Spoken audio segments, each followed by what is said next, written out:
তার মানে তুমি খাবে না? ওকে। এতটা কঠিন হয়ে যেও না সৌরভ। আমি জানি তুমি ইচ্ছে করে ঠান্ডা ব্যবহারটা করছো, ভেতরে ভেতরে তুমিও শেষ হয়ে যাচ্ছ। একবার একবার আমাকে ওই বাড়িতে যেতে দাও। চলো, স্টপ ইট। দিদি কি বলে গেল সেটা তুমি শোনোনি? শুনেছি, আমি সেই জন্যই বলছি, ইচ্ছেটা এখনো ছোট। আমরা যদি কোনোদিনও ওকে না আনতে চাই, ওর তো মনে হতেই পারে যে ওর ভাইয়ের মতন আমরা ওকে একা ফেলে রেখে এসেছি। কেন বুঝতে চাইছো না তুমি? কি করব আমি আলো? এখন যদি ওকে বাবার কাছ থেকে নিয়ে আসতে চাই আর বাবা যদি কিছু হয়ে যায় তখন? তোমাকে খাবার সাপ্লাই করতে দেখে বাবা যে কতখানি উত্তেজিত হয়ে পড়েছিলেন সেটা তো তুমি নিজের চোখে দেখেছিলে সেদিন। বড় কোনো বিপদ হতে পারতো আলো। জানি, আমি জানি সেটা। ওই জন্য তো বলছি, আমি ও বাড়ি যাবো, ও বাড়ি গিয়ে বাবার পা ধরে ক্ষমা চাইবো। আমি এনাফ। প্রথমে একটা ড্যামেজ করবে, তারপর নিজে পায়ে ধরে ক্ষমা চাইবার কথা বলবে। আমার দিকটা একবার ভাববে না তো?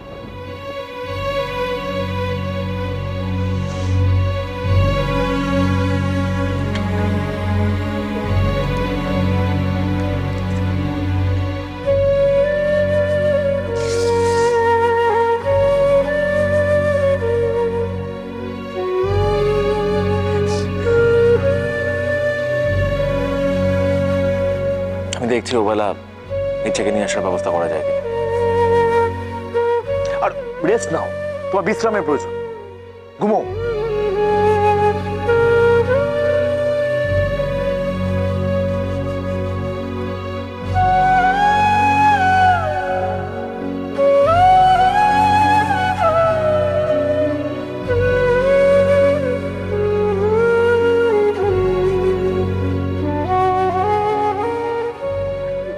খুব বকাবকি করে ফেলেছি না তোমাকে?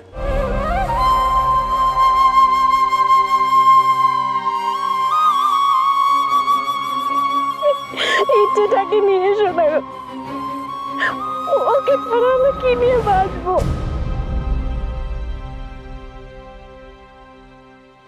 ইচ্ছে, তুই তো গুড গার্লরা তো সব সময় খেয়ে নেয়, তাই না? খেয়ে নে। মায়ের কাছেই খাবো। তো আচ্ছা, মুশকিলে পড়লাম। ইচ্ছে, শোন, একটা দারুণ প্ল্যান আছে। যদি তুই 5 মিনিটের মধ্যে খেয়ে নিস তাহলে তোকে আর অর্ক দাদাকে নিয়ে আমি পার্কে যাবো। খেয়ে নে তাড়াতাড়ি খেয়ে নে।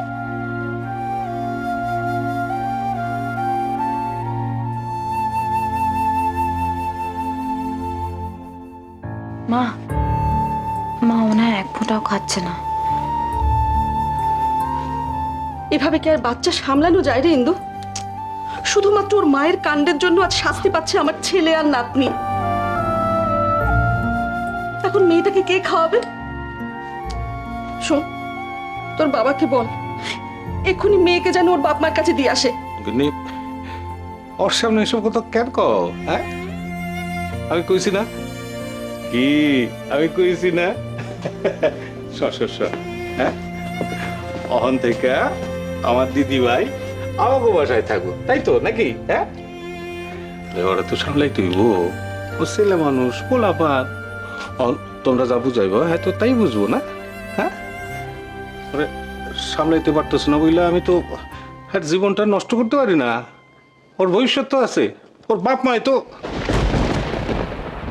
আচ্ছা, ওর বাড়িতে ওরে কে দেখবো ক? হ্যাঁ, ওরা তো লেখাপড়া শিখতে হইব নাকি?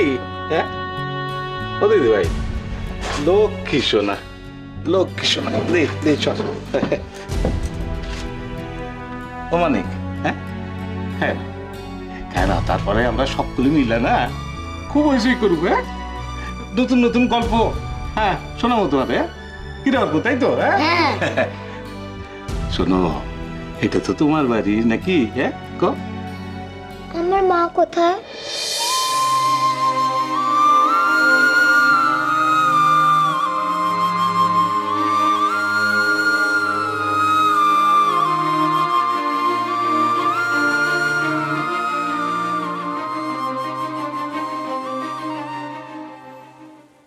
কাঁদছো কেন তুমি?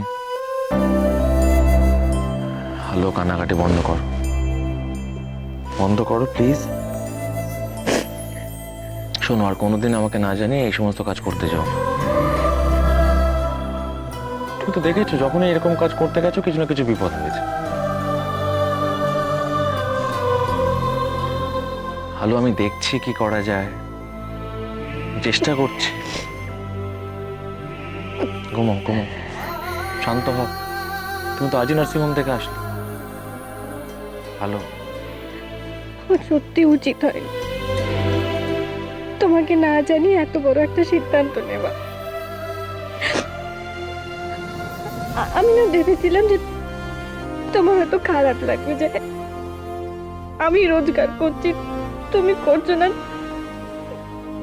সেটা ভেবেই আমি আটকাতে পারলে কি আমার খারাপ লাগাটা?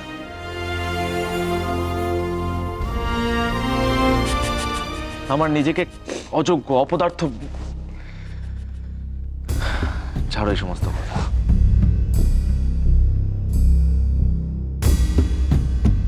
আমি দেখছি।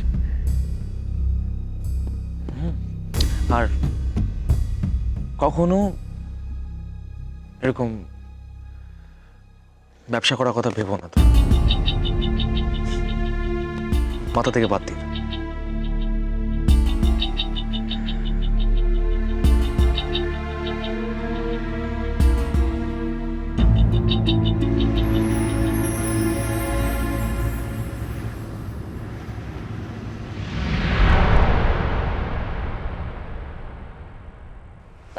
ধরো,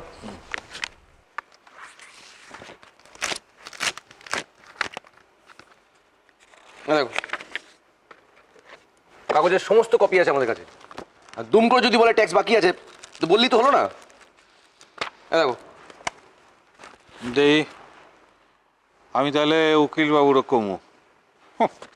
তো ছোট ভাই তো এসব কিছুই করলো না, কইছিল কম্পিউটারে সব তুইলা দিবে, যাতে কিনা থাক, চাক, ওর নাম আর করবি না। নাম তো তুমিই করলে, নাম করতে করতে হাজির।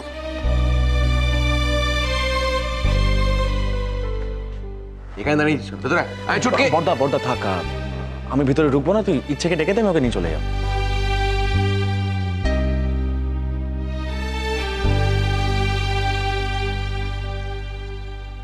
বড় কোগা ওরা কয়ে দে, ইচ্ছারে আমি যাইতে দেব না। ইচ্ছে, ইচ্ছে, নিচে নেমে এসো। ভাই ভাই, আমি তোকে বললাম না কয়েকটা দিন অপেক্ষা করতে। ওর আসপর্দা দেখে আমি অবাক হয়ে যেতেছি। আমার নাত্রীর আমি কোথাও যাইতে দেব না, হ্যাঁ একখান ভবিষ্যৎ আছে, হ্যাঁ মৈত্র বংশের মায়া।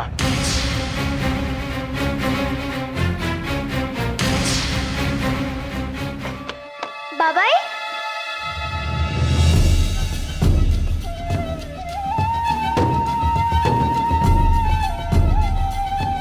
আমি স্বপ্ন দেখেছি মা কাঁদছে।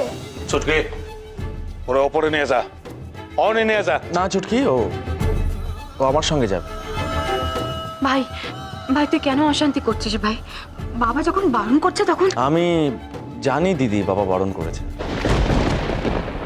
কিন্তু আমি তো আমার মেয়েকে কষ্ট পেতে দিতে পারি না। ও ছোট, ওর মা বাবাকে দরকার, আর এই গন্ডগোলের মধ্যে ও সাফার করছে, তো তাই ইচ্ছে এসো। হিন্দু ওরে জিগা, মানসিকভাবে ভালো হইলেই আজকালকার দিনে আমার নাতি চলতে পারবো তো, আর লেখাপড়া লাগবো না, ভালো স্কুলে পড়তে লাগবো না। লাগলো চোখে